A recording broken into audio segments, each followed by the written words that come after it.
السلام علیکم میرے بھائی، بات کریں۔ وعلیکم السلام جی آقا صاحب، میں اسلام آباد سے بات کر رہا ہوں، پاکستان سے۔ خدا آپ کو عزت دے میرے اور بھائی، کیسے میں ہیں؟ آپ کی تقریبیں میں آپ کی یہ ویڈیوز دیکھ کے سنی سے شیعہ ہوا ہوں۔ خدا میری آپ کو پوری عزت دے۔ فیملی بریلوی سنی ہے، اچھا، اور ماشاء اللہ۔ یہ ہماری طرف ایک ہے کہ یہ پہلے ایک تاثر تھا، جتنا میں نے پہلے سنا ادھر جو مولوی تھے سنی، یہ سب کہتے تھے کہ حضرت عائشہ کو بھی یہ صدیقہ ہیں، اور وہ کہتے تھے کہ جنہوں نے جنگیں کی ہیں، اس کے بعد بھی ہم ان کو برا نہیں کہہ سکتے۔ تو میری گزارش تھی آپ سے کہ آپ اس میں اضافہ فرمائیں میرے علم میں، کہ یہ جو انہوں نے جنگیں کی، اور وہ بعد میں ادھر علماء ایک عالم دین تھے محمد باقر مجلسی، ان کو بہت برا کہتے تھے۔ وہ کہتے تھے کہ انہوں نے حضرت عائشہ کے لیے بڑا غلط باتیں لکھی ہیں۔ تو میں نے کچھ ایک دو باتیں سنی بھی ہوئی ہیں۔ وہ ایک بات وہ بھی بیان کرتے تھے کہ وہ جب آئیں گے تو وہ ہاتھوں پہ کوڑے ماریں گے، اور دوسری بھی انہوں نے باتیں بیان کی۔ تو میں چاہتا ہوں کہ یہ ذرا آپ بیان فرما دیں بھئی، یہ ساری باتیں صحیح ہیں، اور کچھ اور بھی بتا دیں۔ ایک جگہ وہ ایک اور شیعہ عالم کہہ رہے تھے کہ ان کو بی بی فاطمہ الزہرا سے بھی حسد تھا، بغض تھا، حضرت علی سے بھی تھا، اور امام حسن کے جو جنازے والی وہ تیر برسانے والی ہے، یہاں پر بہت سارے اہل سنت کہتے ہیں کہ یہ غلط بات ہے۔ تو اس کا پلیز ذرا کوئی ریفرنس یا کچھ بتا دیں کہ یہ یہاں پر، تاکہ اس کا میں آگے آپ کی ویڈیو ہی کسی کو دکھا سکوں کہ تشفی بس جواب ہو جائے ان کو۔ جی جناب، بہت مہربانی آپ۔ اور دوسرا یہ ہے کہ آپ سے گزارش ہے کہ آپ کوئی کتاب ادھر بتا دیں شیعہ کی، کیونکہ ادھر جتنے بھی زیادہ تر شیعہ ہیں وہ سارے ایرانی فنڈیڈ ہیں، اور ولایت فقیہ کے بس ادھر پرچار کر رہے ہیں، اور ان کو کوئی اصلی شیعہ سے ادھر کوئی لینا دینا نہیں ہے۔ وہ کہہ رہے ہیں کہ اتحاد بین المسلمین ہوگا، اور خلفاء کو کچھ نہیں کہنا، جو خلفاء ثلاثہ ہیں۔ تو اس کے لیے میری گزارش تھی کہ آپ کوئی کتاب بتا دیں جس کو بھی پڑھ کے ذرا ہمیں بھی پتہ لگے کہ اصلی حقائق کیا ہیں، اور کسی کو دکھا بھی سکیں آگے۔ جی جناب، بہت مہربانی آپ۔ سلام خوب، آپ سن لیے، آن لائن سن لیے جواب۔ جی بہت مہربانی آپ کی، یا علی مدد۔ دیکھیں، کتابوں کا جہاں تک تعلق ہے، علامہ مجلسی کی جتنی کتابیں ہیں سب کے سب بہترین ہیں۔ بحار الانوار، حق الیقین، یہ کتابیں بہترین ہیں۔ مقدس اردبیلی کی کتاب ہے حدیقۃ الشیعہ، بہترین کتاب ہے۔ اس کے علاوہ آپ کی خدمت میں عرض کروں کہ ابقات الانوار کتاب ہے، بہترین، اس جیسا کتاب لکھا ہی نہیں گیا۔ تشہید المطاعن ہے، بہترین کتاب، اس جیسا کتاب لکھا ہی نہیں گیا۔ الغدیر بھی اچھی کتاب ہے، بلکہ بہترین کتابوں میں سے ایک ہے۔ ہم اردو زبان میں ان کتابوں، یہ کتاب ہے نہیں ہے، مجھے نہیں معلوم یہ کتابیں۔ بہرحال مجھے نہیں لگتا کہ، مجھے نہیں معلوم کہ اردو زبان میں کون کون سی کتابیں آپ کے لیے موجود ہیں، تو اس لیے میں اس کا اچھا مشورہ آپ کو نہیں دے سکتا، لیکن اگر یہ کتابیں ترجمہ ہوئی ہوں اور صحیح ترجمہ ہوئی ہوں تو یہ اچھی کتاب ہے۔ لیکن جہاں تک آپ کے سوال ہے عائشہ کے متعلق، دیکھیں یہ جن چیزوں کا آپ نے ذکر کیا نا، کہ عائشہ صدیقہ ہیں یا نہیں ہے، عائشہ نے امیر المؤمنین علیہ السلام سے جنگ لڑی ہے، ان باتوں کا اختصار کے ساتھ جواب نہیں دے سکتا میں۔ آپ نے جن باتوں کی طرف اشارہ کیا ہے وہ ان سے بدتر عائشہ کے لیے ثابت ہے، قرآن سے ثابت، صحیح بخاری سے ثابت، سمجھ میں آ رہی نا بات آپ کو؟ وہ قرآن سے ثابت ہیں، بخاری سے ثابت ہے، مسلم سے ثابت ہے، لیکن ابھی اس کا وقت نہیں ہے ابھی، کیونکہ ان باتوں میں تفصیل ہے۔ تو آپ انتظار کیجئے، ہم ان باتوں کا ایک ایک انشاءاللہ ان کا ہم جو ہے پروفائل کھول دیں گے، ابو بکر کا، عمر کا، عثمان کا، عائشہ کا، ان کے آپریشن کر دیں گے اچھی طرح سے، اور وہ بھی ایمانداری سے، مخالفین کے کتب سے انشاءاللہ تبارک و تعالی، اور پھر دکھائیں گے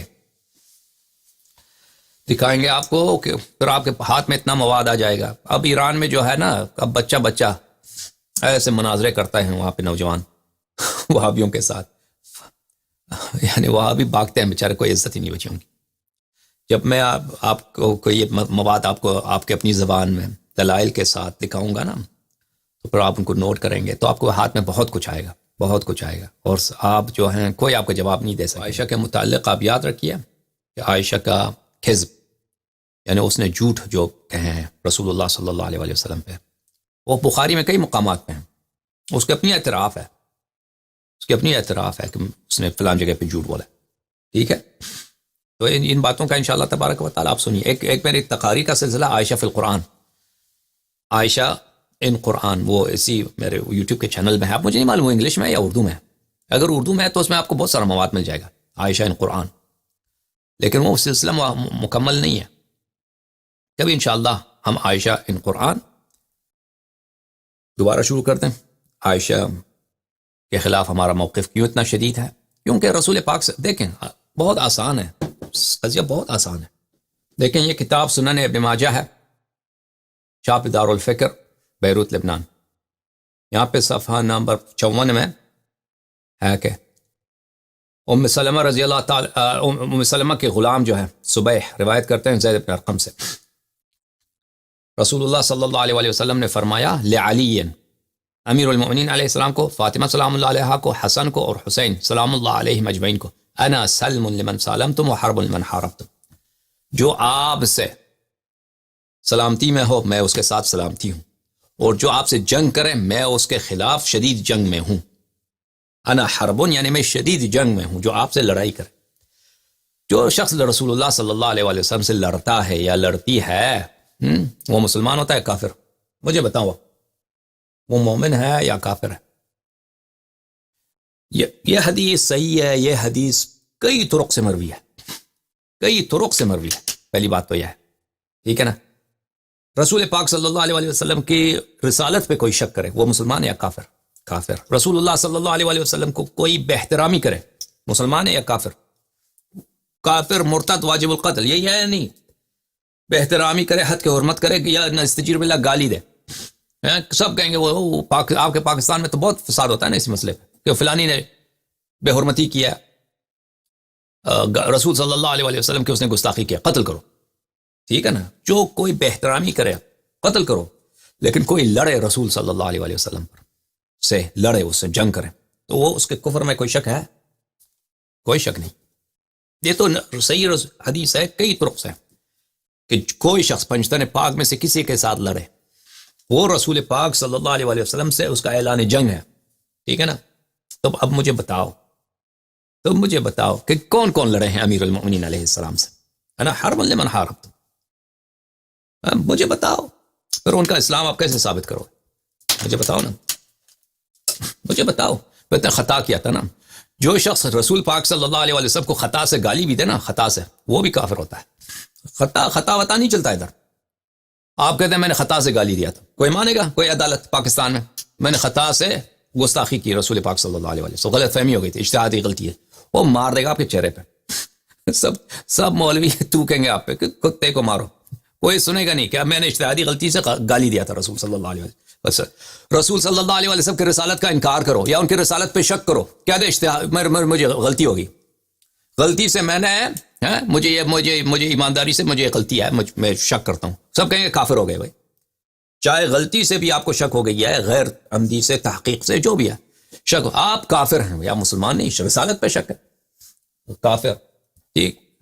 تو اسی طرح جب رسول پاک صلی اللہ علیہ وسلم نے فرمایا کہ ان کی محبت علامت ایمان، ان کا بغض نفاق، اور جو ان سے لڑے وہ مجھ سے لڑتا ہے نا. من کنت مولا فهذا علی علیہ السلام مولا. پھر اس کے بعد آ کے تم لشکر لے کے آؤ، فتوے دے دو، لڑائی شروع کر دو. اور عثمان کا قتل کا فتویٰ تو تم خود دے چکی ہو.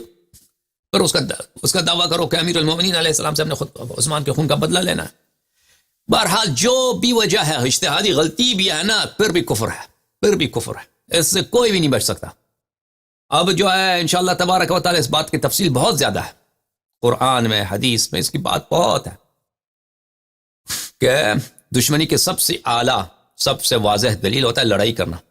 اور امیر المؤمنین علیہ السلام سے جو لوگ لڑے ہیں ان کے کفر میں کوئی شک ہے ہی نہیں. یاد رکھو، جنہوں نے امیر المؤمنین علیہ السلام سے بغض کیا ہے ان کے کفر میں شک نہیں ہے.